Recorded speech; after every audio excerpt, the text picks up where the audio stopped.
గోల్మాల్ అంతా Golmaal. Welcome to Golmaal Tollywood. మలయాళ నటి భావనపై దౌర్జన్యం ఇన్సిడెంట్ జరిగిన తర్వాత ఫిల్మ్ ఇండస్ట్రీలోని చాలా మంది హీరోయిన్స్ యాక్టింగ్ కెరీర్ కి సంబంధించి వారి బ్యాడ్ ఎక్స్పీరియన్స్ ని పబ్లిక్ లో చెప్పడానికి చాలా ఆసక్తి ప్రదర్శిస్తున్నారు. శరత్ కుమార్ కూతురు వరలక్ష్మి ఒక టీవీ ప్రోగ్రామ్ హెడ్ తనతో పడుకుంటావా అని అడిగాడు అని చెప్పింది. ఆ తర్వాత చాలా మంది హీరోయిన్స్ కి ధైర్యం వచ్చింది.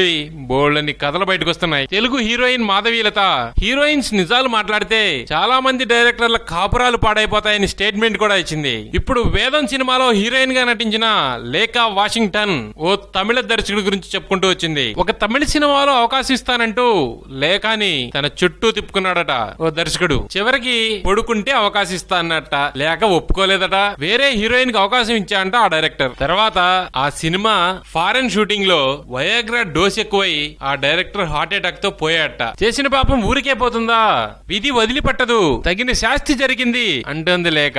అది సంగతి. హీరోయిన్స్ తో గోల్మాల్ చేయాలనుకున్న వాళ్ళు జాగ్రత్తగా ఉండండి. డోస్ ఎక్కువ అయితే పోతారు. పోతే ఇక్కడ విశేషం ఏంటో తెలుసా? బిజీగా ఉన్న హీరోయిన్స్ ఎవరు ఇలాంటి ఎక్స్పీరియన్స్ గురించి మాట్లాడట్లా. అవకాశాలు లేని వాళ్లే తీరిక చేసుకుంటున్నారు. చెప్పేది నిజాలే అనుకుందాం. పోతే ఇందులో పబ్లిసిటీ గోల్మాల్ ఏమీ లేదంటారా? గోల్మాల్. మరిన్ని వీడియోస్ కోసం సబ్స్క్రైబ్ చేయండి గోల్మాల్ టాలీవుడ్.